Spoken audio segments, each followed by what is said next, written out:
Well, good morning, everybody. Mark Finan here in the Home Weather Office on this Monday morning. It's the 29th day of April 2024. This is the morning briefing coming to you from the Home Weather Office. And as I look out the window, blue sky. It's a good looking morning. It's going to be a nice day. Saw some nice weather over the weekend. Yesterday, downtown Sacramento was at 80 degrees. The next couple of days will be similar to that, maybe upper 70s to near 80 degrees with a developing north breeze. We're going to see some north breezes around the next couple of days. I'll show you that.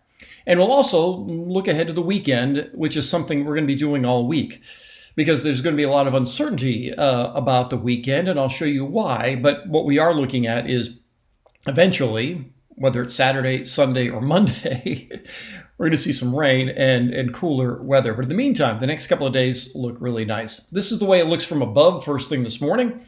And as you can see, the valley, we have clear skies. We have clear skies in the Sierra, still hanging on to some snowpack. The other thing I want to pay attention to here is the fact that the marine layer is now pushed off the coast, other than and down here south of, let's say, Orange County, down towards San Diego. We also have a little weather system here going by to the north. And as these little weather systems pass by over the next couple of days, in the wake of these, we get north winds. And this is a pattern we see in both spring and fall.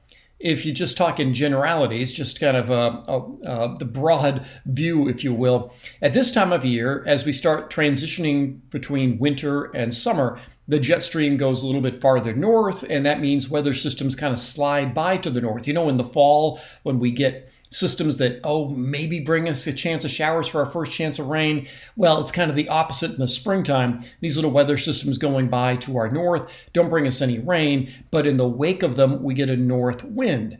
So let me show you that. This is the model I love to use here. This is CanSac.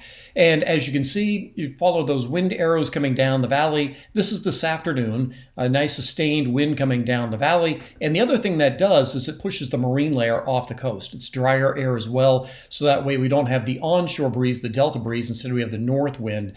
And that's what helps to keep temperatures warm. So that's this afternoon. Let's look ahead to Tuesday afternoon. Similar pattern, north wind, maybe not as gusty. And then as we head into the day on Wednesday, we'll see the same thing.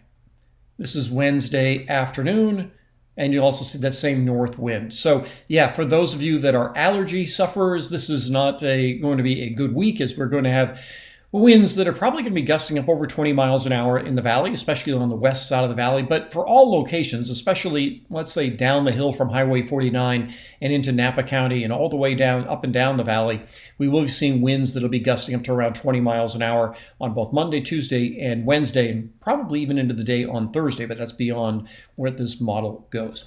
All right, so let's show you the 500 millibar chart here and talk about what's going to be happening this week. So here's that weather system I showed you on the satellite, and as that goes by, we don't get any rain, but we do get the north flow behind that. And then there'll be more of these kind of systems kind of going by. A weak little trough here goes by. What that does is it keeps temperatures in check. The average high for this time of year, I think it's 77 or 78, I'll have to check. But it's either way, it's in the upper 70s, and we'll be close to that with that north breeze, maybe a size 80. So nothing too warm for this time of year. Keep in mind, we're getting close to the time of year when we see our average first 90. Won't be doing that with this sort of flow. But that keeps us dry as we go through the work week. It's as we head into the weekend that things begin to turn more uncertain. It's this system here, another one of those cutoff lows. And with these cutoff lows, they just don't go from point A to point B. It's not like a cold front that goes across the area and we can time out that, yep, it's going to start raining at noon and it's going to stop raining at 4 o'clock. And then beyond that, there can be some showers. No, instead, these cutoff lows tend to just kind of come down our way and then just meander off the coast. This is into the day on Saturday, and exactly where this low begins to set up and bring us showers, well, the timing tends to be off a little bit. Well, slightly unpredictable 5 days out. So for that, and to give you a good example of that, let me show you the way the 6Z, so the latest that I have here, 6Z GFS shows this. All right, I'm going to go ahead to Saturday morning. This is Saturday morning at 8 o'clock. And as we go through the middle part of the day, this is Saturday afternoon at 5. We do have rain in the valley. And as we head into Saturday night, it's still raining. Gets cold enough for snow in the Sierra. And showers continue into the day on Sunday with another little wave coming through on Monday. All right, I'm going to back this up to, let's see. Yeah, back this up to 5 o'clock on Saturday. We'll revisit that. So this is the latest run, the 6Z run.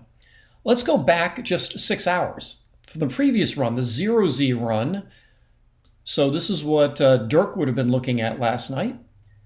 And this is 5 o'clock on Saturday afternoon. So is it going to be this or is it going to be this? That's a big difference. So last night the model had the cutoff low a little bit farther off the coast. The 6Z run has it closer to the coast to bring us some rain. All right, so that's 2 runs. What about yesterday morning's run, the one from 24 hours ago? Let's look at that. We'll go to the same time frame, Saturday afternoon at 5 o'clock. This one's kind of in between. It has rain on the coast, but nothing in the valley. It eventually does bring some rain in with that cutoff during the day on Sunday.